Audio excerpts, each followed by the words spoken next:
நாங்குநேரி இரட்டை கொலையில் நீதி கேட்டு மக்கள் தொடர் போராட்டத்தில் ஈடுபட்டு வரும் நிலையில் போராட்டத்தை கைவிட பேச்சுவார்த்தை நடத்திய போலீசாருடன் வாக்குவாதத்தில் ஈடுபட்டதால் பெரும் பரபரப்பான சூழலானது ஏற்பட்டிருக்கிறது. கூடுதல் விவரங்களை வழங்குவதற்காக இணைகிறார் செய்தியாளர் வனராஜ் சங்கர். வணக்கம் வனராஜ் சங்கர், என்ன நடந்தது, விவரங்கள்? அப்புறம் வணக்கம். நிச்சயமாக திருநெல்வேலி நாங்குநேரி அருகே சமுதாய ரீதியாக நடந்த இரட்டை கொலையில் 7வது நாளாக நாங்குநேரி பெரும்பத்து பகுதியில் உடலினை வாங்க மறுத்து பொதுமக்கள் தொடர் போராட்டத்தில் ஈடுபட்டு வருகின்றனர். தற்பொழுது அந்த இடமே மிகப்பெரிய போராட்ட களமாக மாறி வருகிறது என்பதை பதிவு செய்தே ஆக வேண்டும். திருநெல்வேலி மாவட்டம் நாங்குநேரி அருகே உள்ள பெரும்பத்து கிராமத்தில் சமுதாய ரீதியாக நடந்த கொடூரமான இரட்டை கொலையை கண்டித்து பொதுமக்கள் 7வது நாளாக இன்றும் தொடர்ந்து போராட்டத்தில் ஈடுபட்டு வருகின்றனர்.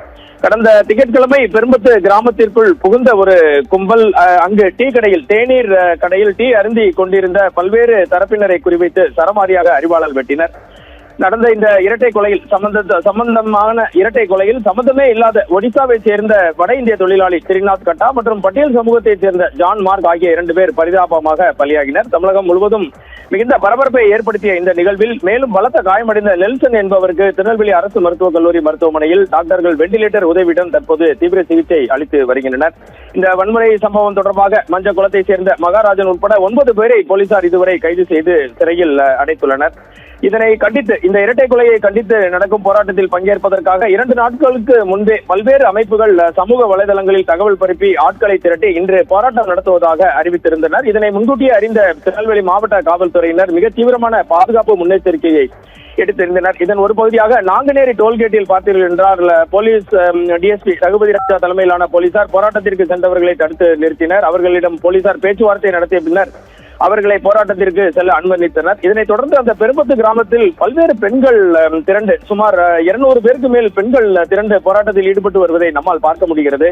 இங்கு பாதுகாப்பு பணியில் ஈடுபட்டிருக்கும் போலீசார் போராட்டத்தை கைவிடுமாறு பொதுமக்களிடம் தொடர்ந்து பேச்சுவார்த்தை நடத்தினர். ஆனால் பொதுமக்கள் இதற்கு உடன்பட மறுத்துவிட்டனர். திருநெல்வேலி மாவட்ட எஸ்பி பிரசன்னகுமார் மற்றும் நாங்குநேரி டிஎஸ்பி தர்ஷிகா நடராஜன் ஆகிய அதிகாரிகள் பொதுமக்களிடம் தொடர்ந்து பேச்சுவார்த்தை நடத்தி வருகின்றனர். ஆனால் பொதுமக்கள் தொடர்ந்து போலீசாரிடம் கடும் வாக்குவாதத்தில் ஈடுபட்டதால் அப்பகுதியில் பெரும் பரபரப்பு ஏற்பட்டு வருகிறது. இவர்கள் வைக்கும் முக்கிய கோரிக்கையில் சிலவற்றை மற்றும் நாம் பார்ப்போம். குற்ற செயலில் ஈடுபட்டவர்கள் விசாரணை முடியும் வரை அவர்களுக்கு ஜாமீன் வழங்கக்கூடாது. பாதிப்பட்ட நகர்களுக்கும் சாட்சிகளுக்கும் தண்டனை கிடைக்கும் வரை போலீசார் தங்கள் ஊருக்கு பாதுகாப்பு அளிக்க வேண்டும். முக்கியமாக அவர்கள் ஊரில் அமைக்கப்பட்டிருக்கும் ஒயின் ஷாப்பை நிரந்தரமாக மூட வேண்டும் என கூறி 7 கோரிக்கைகளை முன்னிறுத்தி வருகின்றனர். இதற்கிடையே திருநெல்வேலி மாவட்ட காவல்துறை சமூக வலைதளங்களில் ஜாதிய மோதலை தூண்டும் வகையில் பதிவிட்டதாக 11 வழக்குகள் பதிவு செய்து 2 சிறுவர்கள் உட்பட 4 பேரை இதுவரை கைது செய்துள்ளனர். அபிரகாம், இதற்கிடையில் இன்றைய திருநெல்வேலி மாவட்ட காவல்துறை வெளியிட்டுள்ள அறிக்கையில் சிகிச்சை பெற்று வரும் நெல்சன் என்பவரின் தாயார் ராஜம்மாள் உடல்நல குறைவால் வயது மூப்பினால் மரணம் அடைந்ததாக தெரிவித்துள்ளனர். எது எப்படி இருந்தாலும் போலீசார் பாதுகாப்பு மாவட்டம் முழுவதும் பலப்படுத்தப்பட்டுள்ள நிலையில் கொலையானவரின் உடலை வாங்க மறுக்கும் போராட்டத்தால் திருநெல்வேலி மாவட்டம் முழுவதுமே தொடர்ந்து பரபரப்பு நிலவி வருகிறது. தொடர்ந்து இந்த விஷயத்தில் நடக்கும் நிகழ்வுகளையும் தகவல்களையும் தொடர்ந்து சத்தியம் தொலைக்காட்சி நேயர்களுக்காக திரட்டிக் கொண்டிருக்கிறோம். அபிரகாம்.